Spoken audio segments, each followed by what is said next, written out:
Hey guys, in this video we're going to be talking about Sumac spice, which is a real surprise to the senses the first time you try it. Very citrusy and fresh, and surprisingly it can be grown really easily in the UK. That's why I'm making a video about it. Now, it's not really well used in Western cultures and cuisine. You're probably more familiar with it from Middle Eastern cuisine, where it's very, very popular. It's been used and grown since time began in the Middle East and North Africa.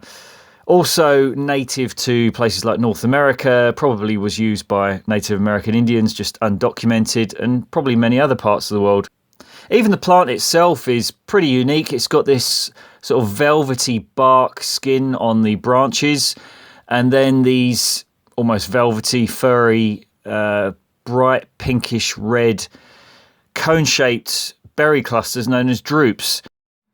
Now, these plants are often known as the stag's horn sumac because of the resemblance of a sort of velvety young stag horn antler. It's really quite a stunning plant when you look at it, with these really bright berries on it as well.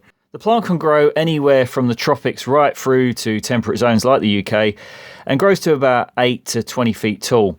Now, there are two varieties. There's also the white sumac, which is poisonous, but they're very, very clearly different. The white sumac has white berries and not such a tightly packed berry cluster, so you won't make any mistakes there.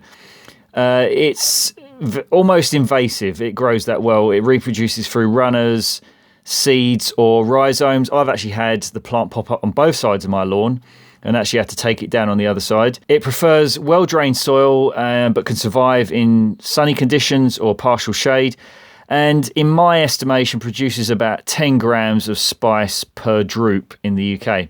The flavour is strong, so you probably only need about 3 to 4 grams, about a tablespoon per dish. So a small 8-foot tree, my one, produced about 30 drupes, which is probably plenty for an entire family for a whole year. As I say, popular in Middle Eastern cuisine, but equally it can be used in things like salads, on scrambled eggs, vinaigrette, mayonnaise, hummus, potatoes, meat rubs, fish desserts, and many, many others. Unsurprisingly, it's also really good for you too. It's got lots of antioxidants and vitamins such as vitamin C, A, B1 and B2. And also some studies claim it's good at regulating blood sugar levels. Indigenous cultures made much more use of it than we do today, using it for things like mouthwash, tea, sunburn, dyes and timber. So how do we actually harvest and process the spice? Well, first of all, you want to harvest the berry clusters or drupes at the peak of ripeness. Now, this probably is going to be around the end of summer. You want to do it before the rain comes, which will end up washing off that lovely citrusy taste which comes from the malic acid on the berries. So you want a good few dry days before you harvest it, when it's nice and warm. So here you can see I've harvested a bunch of the drupes from the plant using secateurs, just cut them off at the base. But now we need to make sure they are fully dry. Now, of course, in places like the Middle East, it's air drying or sun drying outside may be sufficient. But in the UK, where we've got quite a damp climate, it may need further drying. Hopefully, if you've got some sunny days, you could put it into a greenhouse or some sort of solar dryer, ideally.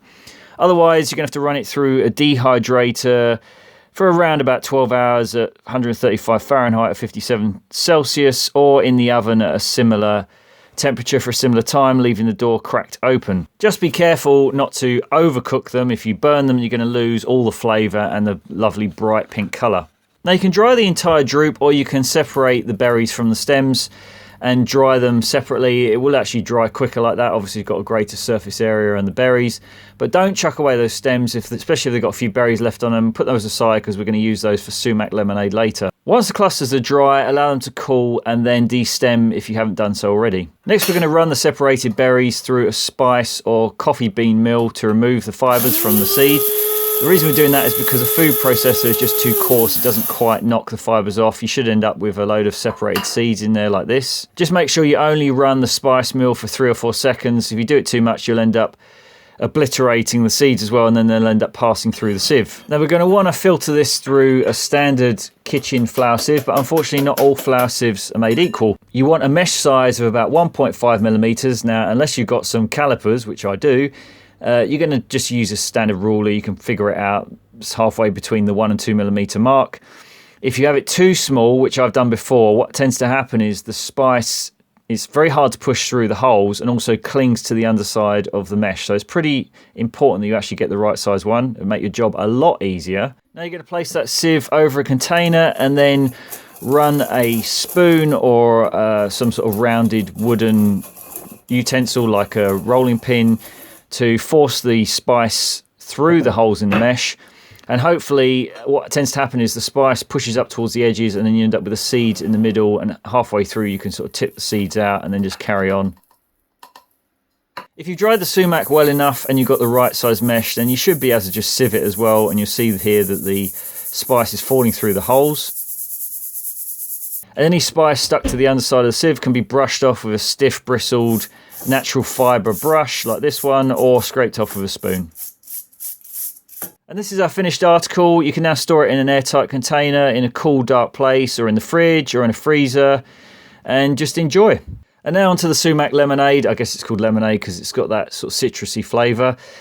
Now you can use whole berry clusters, the whole drupes, or you can use destemmed berries, or you can use what we're using here, which is just the leftover branches with a few berries left on it.